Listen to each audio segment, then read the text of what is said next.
بیوی نے شوہر کو فون کیا اور پوچھا کیا کر رہے ہو؟ شوہر: جان آفس میں بہت مصروف ہوں، میٹنگ چل رہی ہے۔ تم کیا کر رہی ہو؟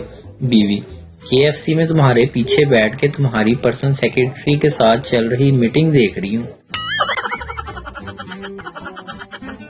بیوی: آپ کو میرے ساتھ گزارے 10 سال کیسے لگتے ہیں؟ شوہر: 2 سیکنڈ کی طرح۔ بیوی: اور مجھ پر خرچ کیے 1 لاکھ۔ شوہر: اوہ وہ تو 1 پیسہ۔ بیوی: مجھے 1 پیسہ دیں نا۔ شوہر: لو میری جان، بس 2 سیکنڈ انتظار کرو۔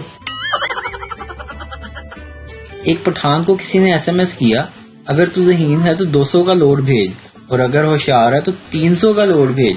پٹھان نے واپس جواب دیا: کوچا، اگر تم اپنے باپ کی اولاد ہے تو ہمیں اسی نمبر پہ 1000 کا لوڈ بھیجو۔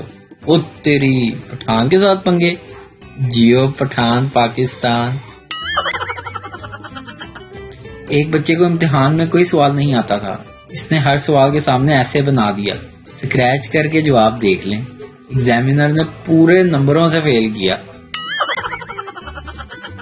پٹھان ایک فارم فل کر رہا تھا، اس کے اندر ایک سوال تھا: آپ کا اسٹار کیا ہے؟ پٹھان کو سمجھ نہیں آیا۔ پٹھان نے ساتھ والے لڑکے کا جواب دیکھا، اس نے کینسر لکھا ہوا تھا۔ پٹھان نے بواسیر لکھ دیا۔ شوہر اور بیوی جھگڑتے ہوئے: شوہر: مجھے غصہ مت دلاؤ، نہیں تو میرے اندر کا جانور جاگ جائے گا۔ بیوی: میں کسی ڈوگی سے نہیں ڈرتی۔ سمجھنے کی کوشش کرو، مجھے تنگ مت کرو، مجھے چھوڑ دو، میں کل تمہاری وجہ سے سو نہیں سکا۔ میری زندگی سے مت کھیلو۔ ایک آدمی کی مچھر سے فریاد۔ بھکاری: کچھ کھانے کو مل جائے گا؟ آدمی: ہاں۔ کل کی روٹی کھا لو گے؟ بھکاری: ہاں۔ آدمی: ٹھیک ہے، کل ٹائم پہ آ جانا۔